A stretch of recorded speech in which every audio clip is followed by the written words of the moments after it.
Yeah, 316. Got game and pulled out his own Atari. I said sorry, I'ma have to pass like Nash to Amari.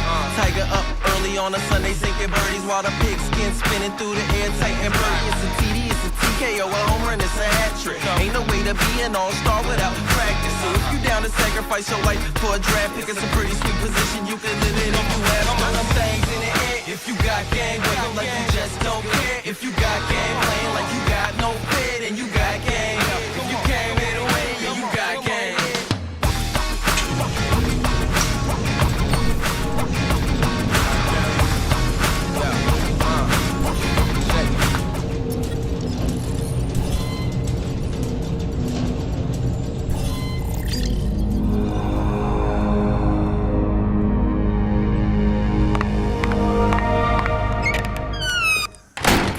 Hello, everybody, and welcome to We Talk Raw. I'm your host, Jennifer Busco, today, and I would love to welcome to the show Kelly Aiken, who is a professional gold leaf artist. So we're going to get into it. Welcome, welcome, welcome. Thank you so much for coming. We're going to get into your story, maybe see some samples of your work. But we are starting a new thing here at Our Beats Radio called Real Talk. So let me ask you a question. What's up? We are going to, that's not what it's called. It's okay, question for you. Yeah. Do you think social media is killing creativity? I would say, if you want a yes or no answer, yes, ma'am.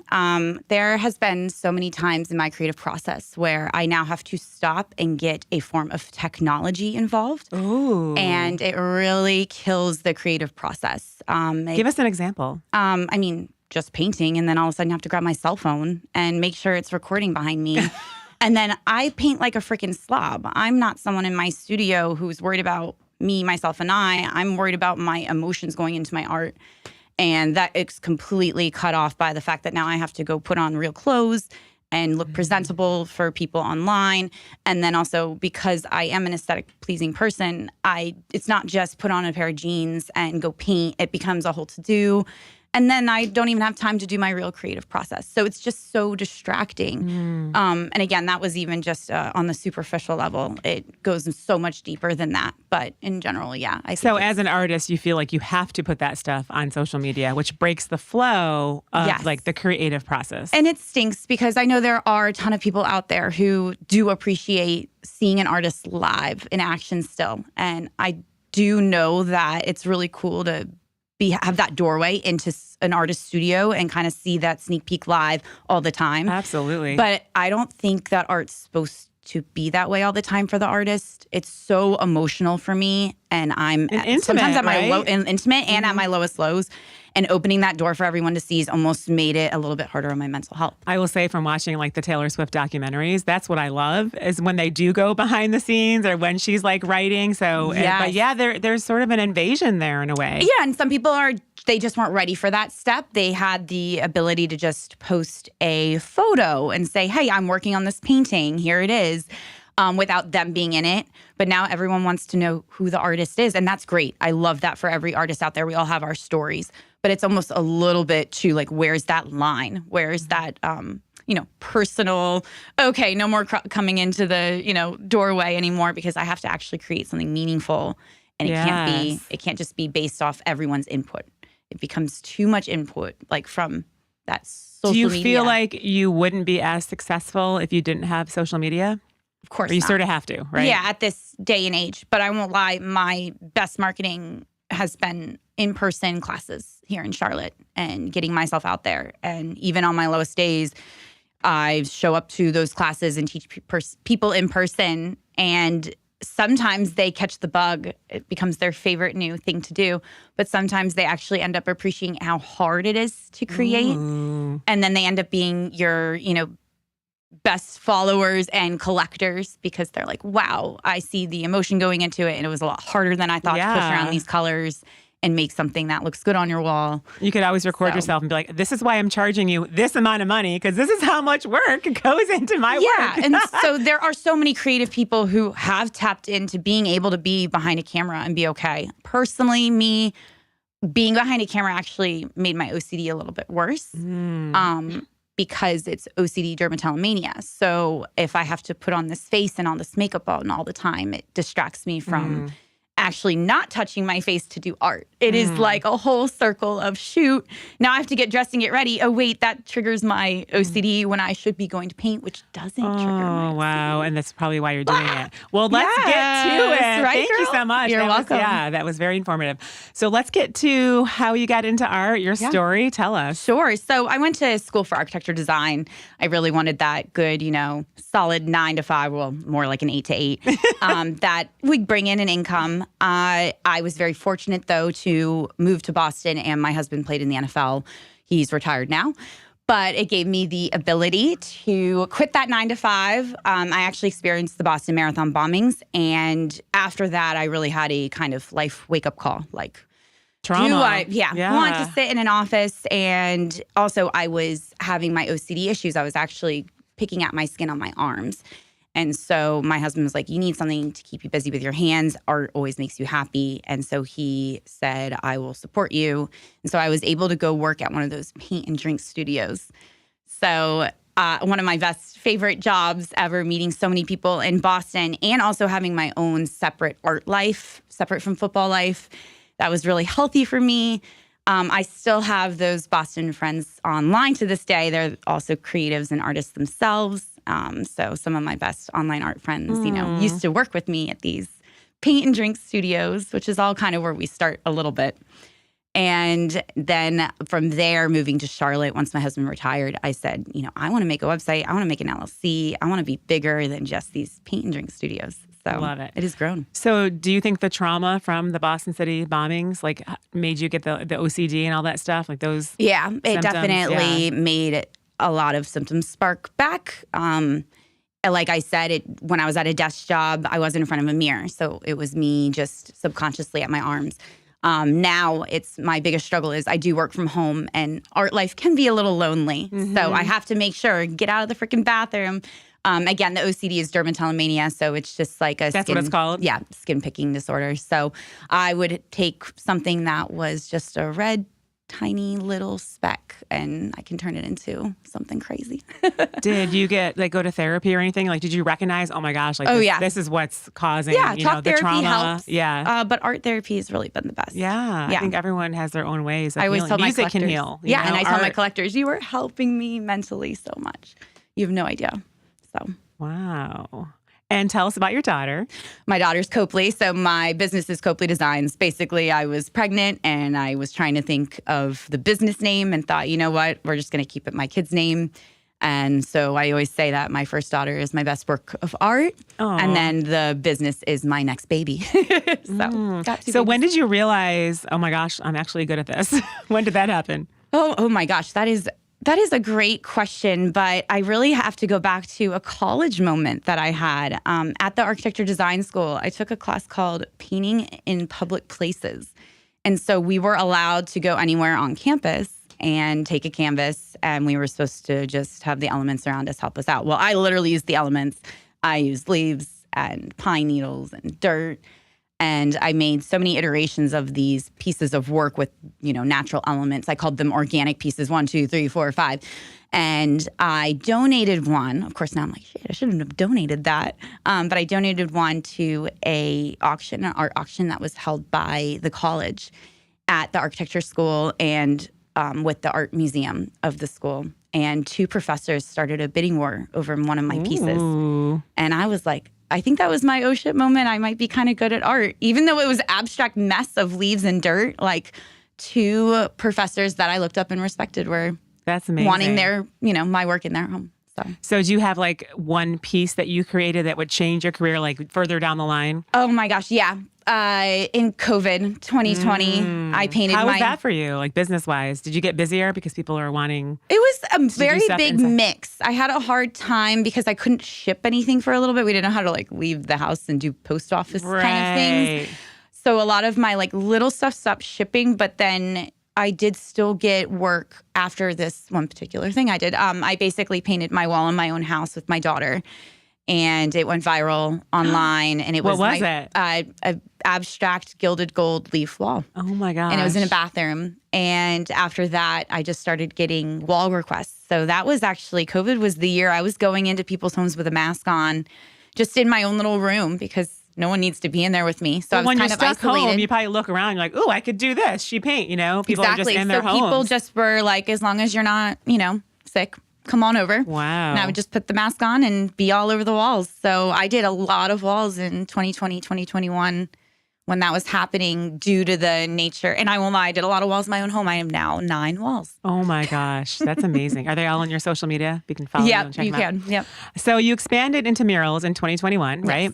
And now it's your biggest business. What's the one thing about murals that surprised you the most? How exhausting it is and how I need Is it physical, like taxing in that way too? Yeah, and I was a gymnast, so I really do love the challenge of a good workout. I don't get it as much anymore. And also after the Boston Marathon bombing, I ran the Boston Marathon. So this is now my new workout, and it is just as challenging. It keeps me in shape. I am up and down ladders. Do you have a team that helps you do that kind of stuff? No, but I have a lot of artist friends that I have a little connection with. If I needed someone to come help me out with a mural, I've got my girl Amber, I've got my girl Maddie, like my friend Natalie. Like there's people who all connected within that online group. Natalie just sent me someone. She couldn't get a mural done. Maddie's done the same, and I've sent people work. It's a cool little connection. Yeah. group. So let's go there. How is the art community? I mean, I know Great. the music community in Charlotte, but I don't really know much about the art. Our community's amazing, open arms.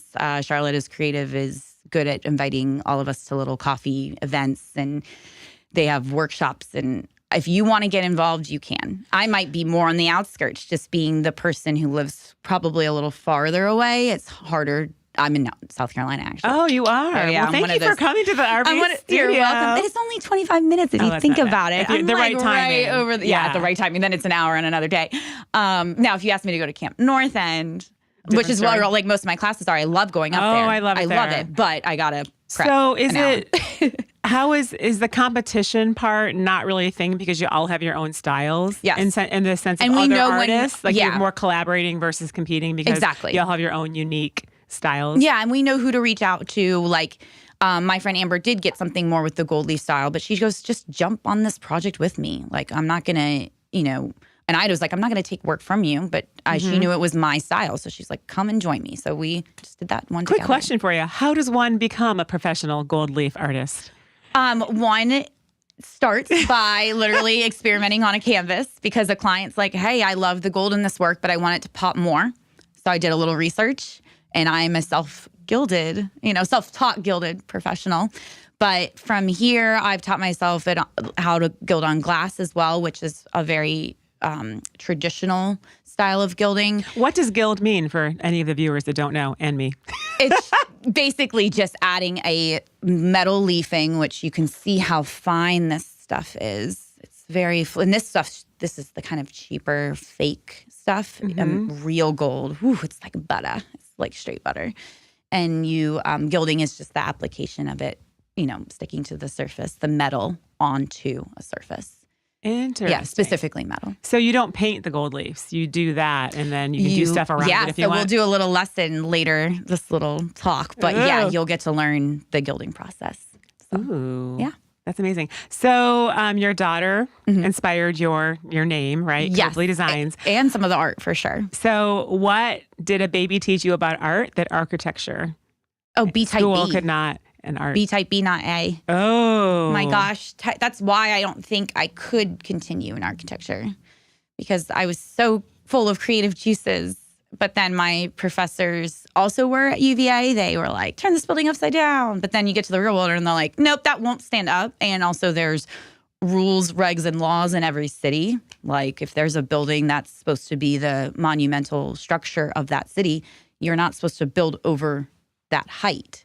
So you go somewhere and you're in a little city just being a little architect, and you realize that you can only use brick and you can only build 3 stories, and you have all these city laws that you have to follow. It's really boring and not creative. But is there not a sense of art in architecture though? Because you're like, or is it all science and numbers and like math? Like no, the architects definitely are more, I would say, the design folk, where the engineers and the construction are more of the math professionals. But like I said, with all the regulations in a lot of the cities that you're building in. You don't get that push of like, yes, do whatever. You know, it's kind of like, well, sorry, you got to follow these rules. That's So do you not think you allowed. were drawn to architecture because in your mind you're like, this is kind of you thought Steady was, career? Oh, not the creative outlet. No. It was, Oh. I need a steady career. I would have loved to have been in that art school the whole time I was in college. It looked a lot more fun. Did you do art when you were younger? Like, were you drawing and painting, or was this more? Self-taught. But then in college, I did charcoal classes and I did that painting class. So I do have class, what's the word? Experience. But it was never in gilding or in acrylic paint. It was all different mediums. So let's talk about the creative process. Like, tell us about your creative process. Do you take a deep breath? Do you meditate? Does something pop into your mind? Or is it all like you get commissioned work and you do it? Definitely both. Right now I'm working on a show. So all of these little guys, I'm going to have a lot of these hanging up. And they are little florals called To Grow. So it's just a change in someone after experiencing trauma and how you have to grow through on and out of that. So that's what that show is about. Yeah, talk. Let's go there. Like, how do you intertwine the mental health piece with your art? Most of it is just through expression. So I'm just slapping paint on the canvas and trying to create beauty. But this particular series I felt like was a little more controlled. I definitely had, like, I was doing creative palette colors and trying to push the borders with more color combinations rather than style change. So the style is generally the same throughout the show. And it's, again, that To Grow aspect of, I've been through a lot of mental health hell in the last couple of years, and it sadly is all my own doing. So with the dermatillomania. So I'm trying to heal and grow out of that and know that each layer in the art is almost like a layer of your own story, your scars. And so, do you tell people, like, when people commissioned you, do you say, like, oh, hell yeah. So they know when they're like hanging something up that I wish I was healing braver. you as well? It's so much easier. Like, I know this is going to go on social media, and it's so much easier to talk to you or talk to someone in my art class. But when I just hold up my phone and try to talk to it, I cannot. It is so hard to just talk to myself and see my own reflection and kind of see maybe the changes that happened. But that's the whole point of my art, is I'm not supposed to see those changes in me in a bad way. I'm supposed to see them as layers of love and growth that I got over and through a lot of things. And now it's time to put that beauty out there and let other people know that they can get through it. So do you feel like when you're in that place, like, okay, I'm being triggered, you're like, okay, I got to go get the paint, pick up the brush. Yeah, but that circles us back to that very first question. Yeah, I have to kind of get off social media a little bit sometimes and just concentrate. So right now, this show, I'm really not showing too much of me painting. Maybe you'll see my hands.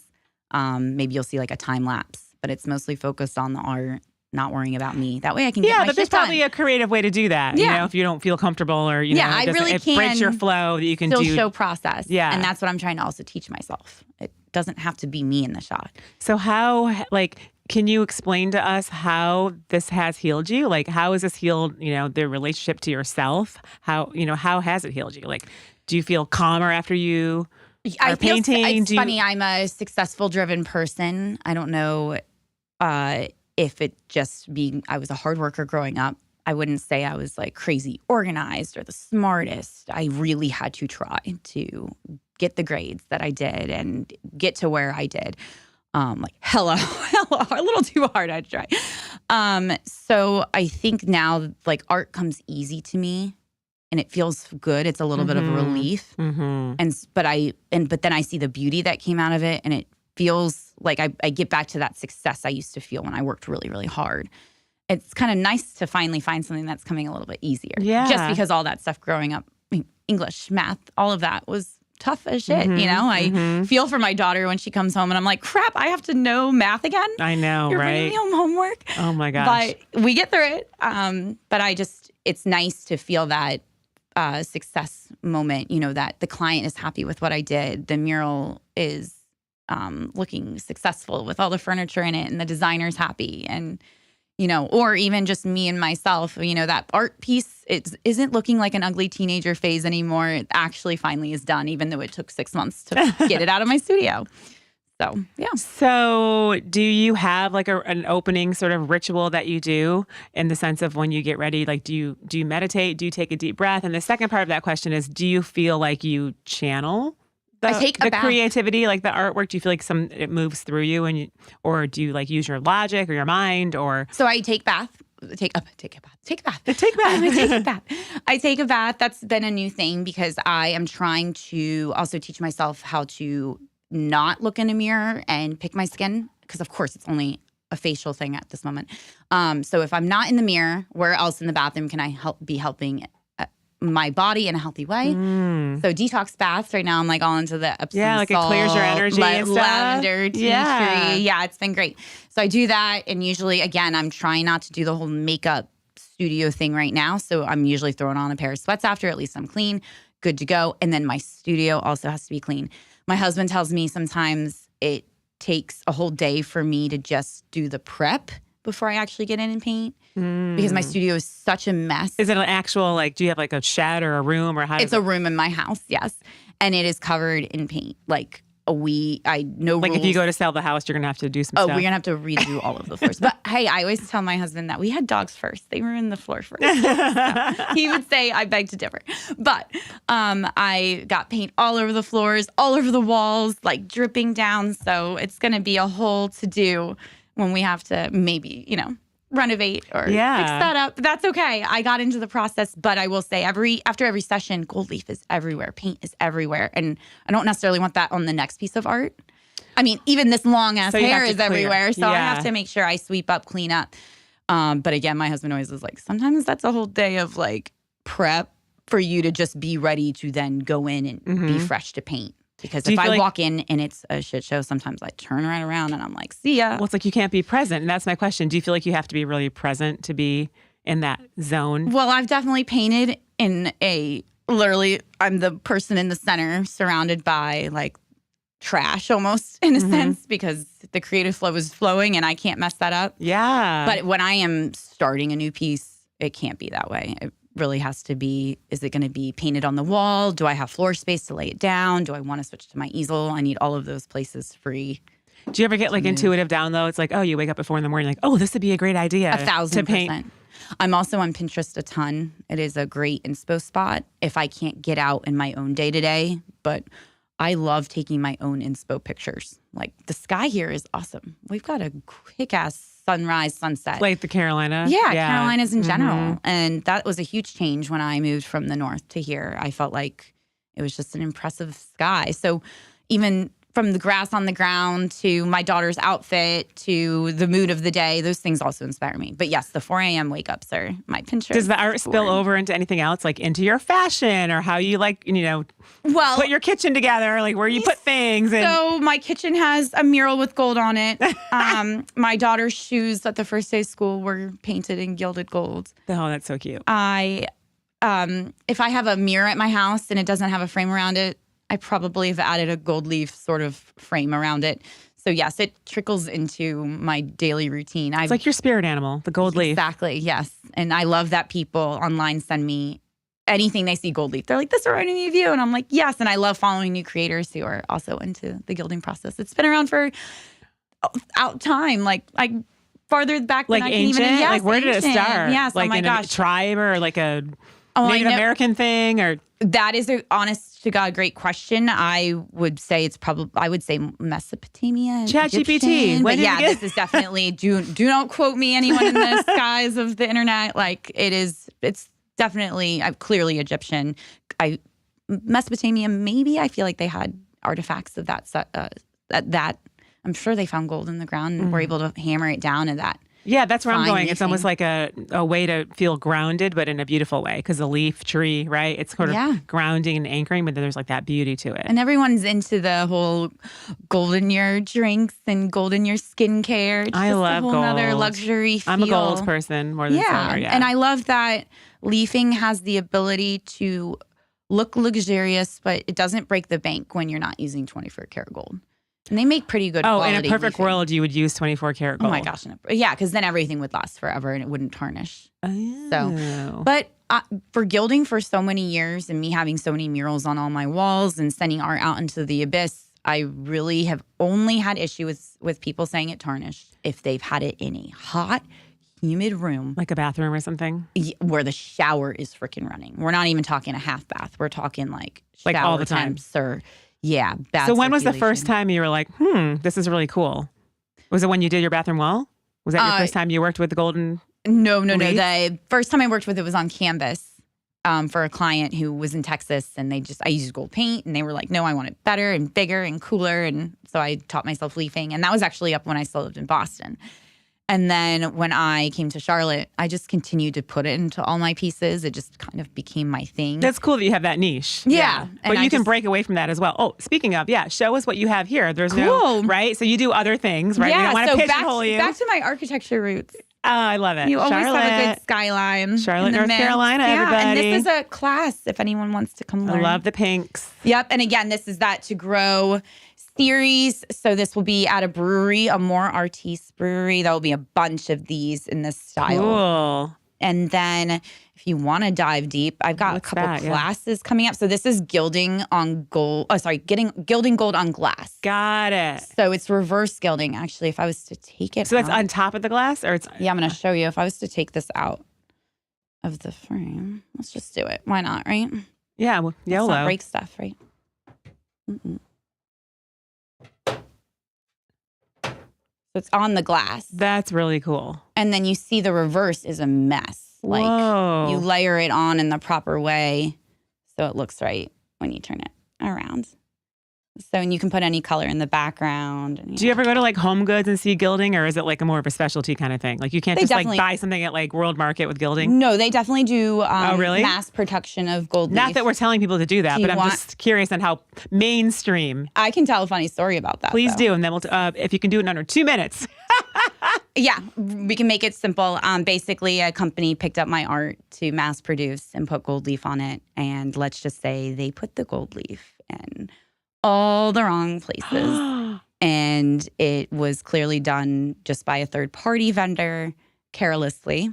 But if I was to show you what they did to it, I think they got drunk and had fun at this third-party warehouse because they like made a little hidden image in this piece of art. I'll show you later. Oh my gosh. And I was like, we're all what intrigued. is happening? Yes, you probably are. And I had to call the company and say, pull every single piece. Wow. All 4,000 copies. Oh my gosh. From your shelves. And they did because they were like, oh shit. You'll tell me off air. I want to know all the things. All right, everybody. We'll be right back after a word from our sponsors, and we're going to find out your events and what you're doing and what you're up to. So we'll be right back. Welcome back to this week's segment of What's Trending Now on Our Beats Radio, Media, and Streaming Network. Take it away, Greasy. Thank you all so much for tuning in. And now let's get started on our upcoming local, national, and international concerts. Starting off with someone who's out of the ordinary, Alex Warren, who's headed on the Little Orphan Alex Tour, taking place on Friday, June 26th at the Spectrum Center in Charlotte. Doors open at 8 p.m. You can get your tickets at Ticketmaster.com. Greasy, hey, who's an artist that you know who's out of the ordinary? I got to shout out one of my all-time favorite bands, Primus. They're as weird as it gets. Love that. Sammy Stevens and Mariah Van Cleef are headed to the Evening Muse on Thursday, March 26th. Doors open at 7:30 p.m. You can get your tickets at eveningmuse.com. Greasy, hey, what's your favorite Mariah Van Cleef song? She's got a great new single out called Little Tulips that everyone should check out. Amazing. Make sure to stream it. Pitbull is coming back to Charlotte with the I'm Back tour with special guest Little John, taking place on Wednesday, May 20th at the True and Light Amphitheater. Doors open at 8 p.m. You can get your tickets at Ticketmaster.com. Greasy, hey, what's your favorite Pitbull song? Fireball. Oh, what a fire song. This is Annalise Pearl and Greasy Keys bringing you all the new details of the latest trending watercolor conversations. Stay on top of the Our Beats app and OurBeats.com, always bringing you the best independent national and international music artists. Constant influences are on the Our Beats app. You all know the drill. Now let's get started with this week's DJ World Beats top trending songs. Spinning now on 25/8 366, our global pop stream. DJ World Beats brings you Zombie by Young Blood and the Smashing Pumpkins. We have Time of My Life by MGK. We have Good Citizen by IMMA. Trending now on Our Beats Radio, our house and EDM stream, we have Out of My Body by Anima featuring EJ. We have Bring Me to Life by Tiesto. We have Not Alone by Hardwell and Dyro. We have Now We Are Free by Gabri Pont, Blaster Jacks, and One World, Tom Remix. Coming up on We Global Radio, our hip hop and R&B stream, we have Counting My Days by Mongol the Iceberg. We have Burantino by 6ix9ine and Margot. We have Kings and Queens by Cheryl Salt James. We have Let Me Slide by DaBaby featuring Big X The Plug and That Mexican OT. We have New Riot by Rebel featuring Primal She's. And closing out on USA Heroes, our classic rock and country station, we have Wild Woman by Aerosmith, Youngblood, and Lainey Wilson. And then we have Pork Chop Sandwich by Jay Wick. That concludes this week's countdown. Be sure to check out our social media sensation show, What's Trending Now. Be sure to check out the watch list with Greasy Keys. And be sure to check out RBTZ TV on YouTube and rbeats.com. That's all for now. Take it away, Greasy.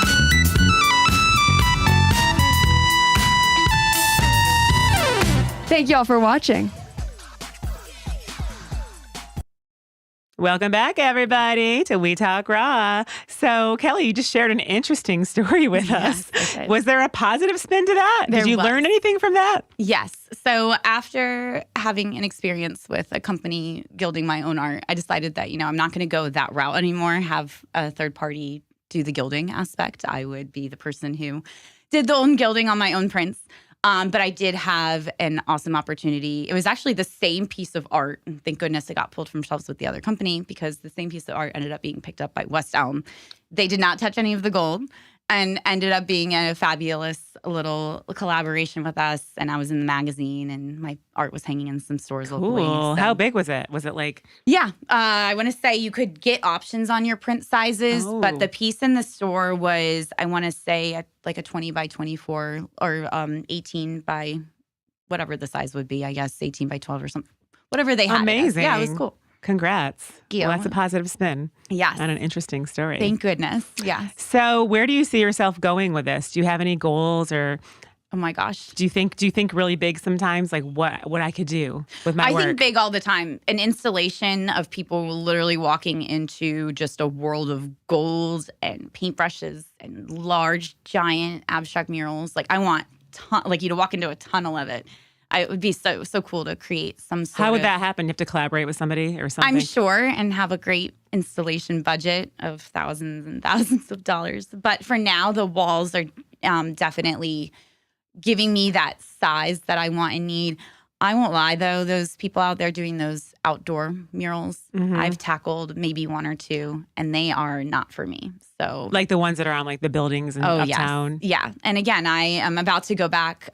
Did a little brick side apartment complex, and I'm going to go update it soon. But share with us a couple other like projects that you've done in case people that are local. Yeah. So see your work. On Winterfred Street, there's just a little half like wall, and it has little gilded gold. Actually, that's a real 24 karat gold because I didn't want those bees to turn in the weather. Mm-hmm.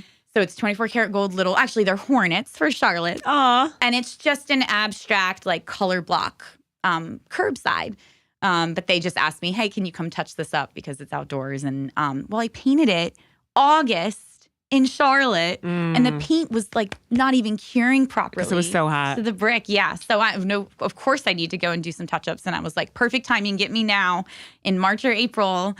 So hopefully the paint doesn't do that again to you guys because it's hard to paint in this area. July, August, it is so hot. The paint wants to dry almost before it touches the wall. Really? But then there's times like now where the rain is still kind of rainy season and you can get a cold day.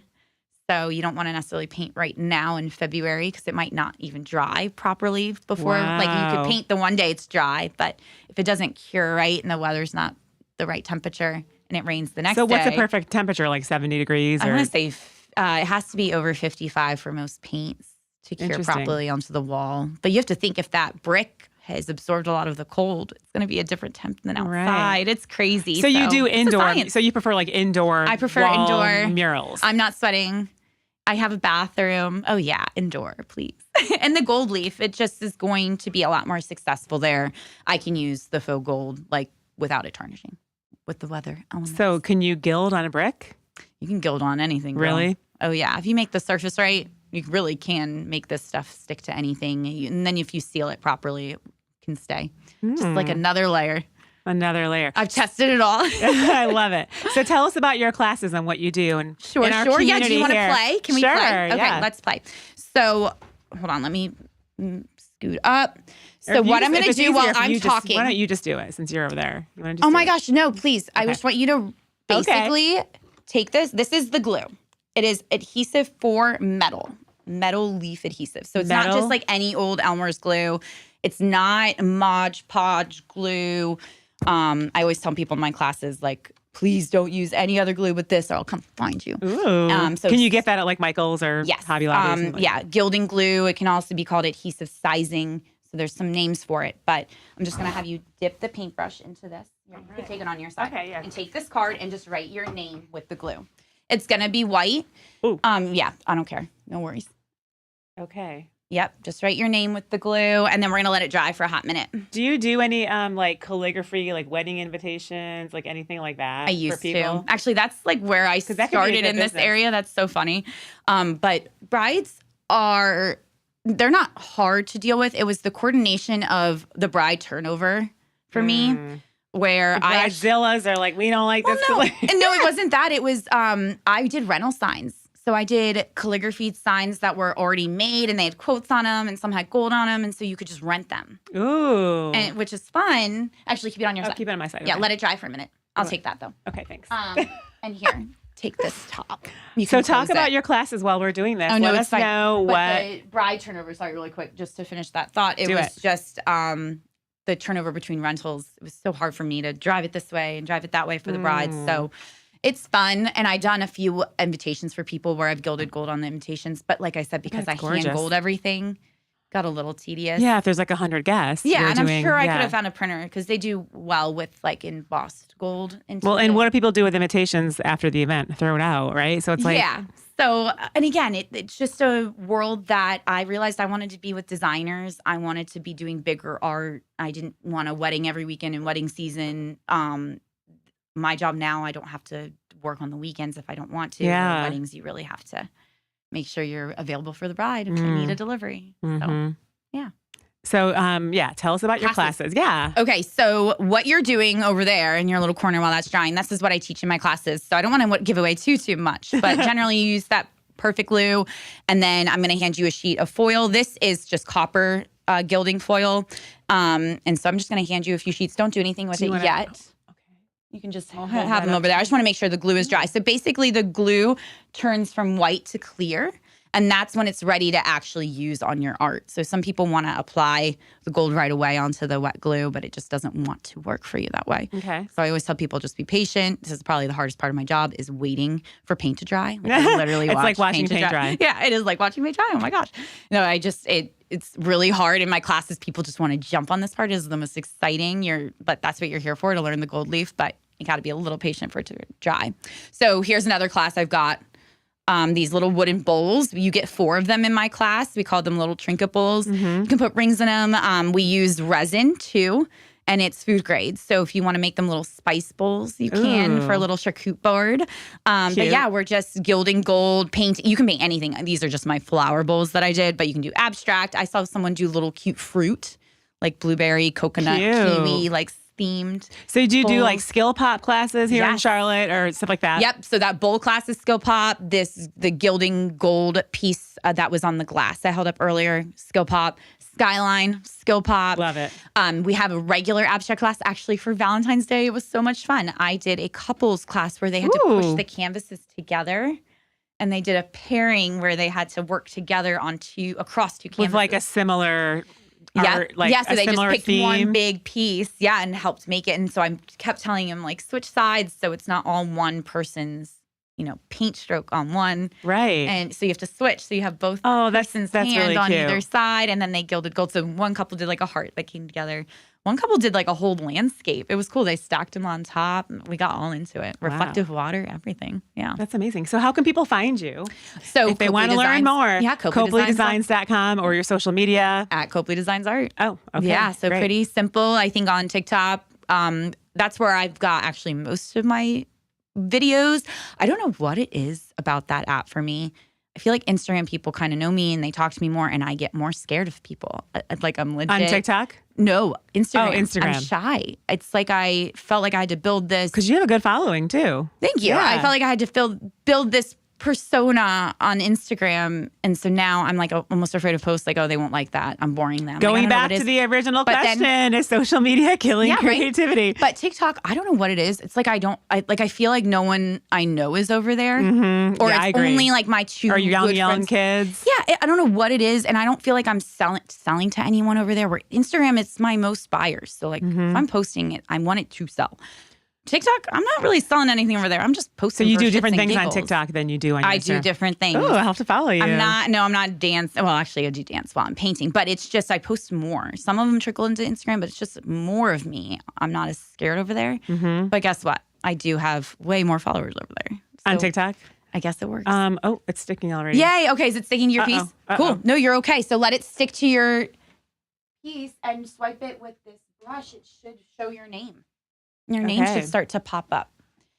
So swipe it. Yeah, just start like you can really get here. Let me. I messed it up. No, I messed it up. Oh, I see what you're saying. Yeah. Here. Oh my gosh! Like, oh, I like the messy element. See, yeah. I like this. Oh, we're gonna have to clean the. That's okay. We'll clean the table. Yeah, that's it. Oh, it's so pretty. See, you did it right. Everyone's always like, I don't think I did it right. And I'm like, no, you really did. You I didn't realize that. Yeah, this is really. So do you see your name? I do. I'll show everybody. I did a little heart too. Yay! My glue is not very. But people get the gist. I mean, you can really. You get the gist. Jennifer Busco. That's my name. Oh yeah. So you can really get into it. I'm actually doing a career day at a little elementary school coming up here soon, and we're going to do this with all the kids. Thank you so much for coming on. Thank you for sharing how to do this. And everyone, go follow her. If you have any questions or you want a piece or some work, check her out at Copeley Designs. Thank you so much, Kelly, for coming. Thanks, everybody, for watching. See you next time. Thank you.